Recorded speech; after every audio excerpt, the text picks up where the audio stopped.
नाज़रीन कराम, world cup के 38वें मैच में इंग्लैंड ने भारत को बुरी तरह शिकस्त देकर पाकिस्तान की सेमीफाइनल में रसाई की राह में एक बहुत बड़ा चैलेंज खड़ा कर दिया है।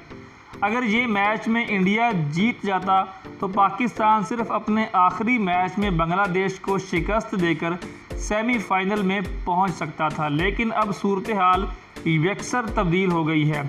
अगर पाकिस्तान को सेमीफाइनल तक रसाई चाहिए तो उसे ना सिर्फ बांग्लादेश से मैच जीतना पड़ेगा, बल्कि एक बार फिर इंग्लैंड की न्यूजीलैंड के हाथों शिकस्त की उम्मीद भी रखना होगी।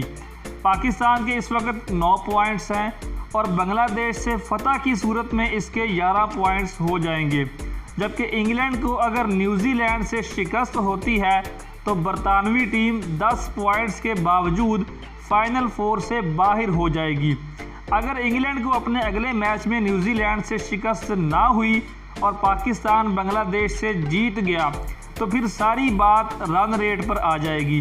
अगर तो पाकिस्तान बांग्लादेश को इंतहाई बड़े मार्जिन के साथ शिकस्त देकर अपना रन रेट बेहतर कर लेता है और न्यूजीलैंड भारी मार्जिन से इंग्लैंड से हार जाता है तो पाकिस्तान बेहतर रन रेट की बिना पर सेमीफाइनल में अपनी जगह बना सकता है, क्योंकि न्यूजीलैंड के इस वक्त 11 पॉइंट्स हैं और पाकिस्तान के बांग्लादेश से फतह के बाद 11 पॉइंट्स हो जाएंगे। इसलिए जिस टीम का रन रेट अच्छा होगा वही फाइनल 4 में जगह बना पाएगी। यहाँ ये बात भी काबिल गौर है कि जितने भी रास्ते निकलें और जो भी हिसाब लगाया जाए, पाकिस्तान को बांग्लादेश को हर सूरत अच्छे मार्जिन के साथ हराना ही होगा।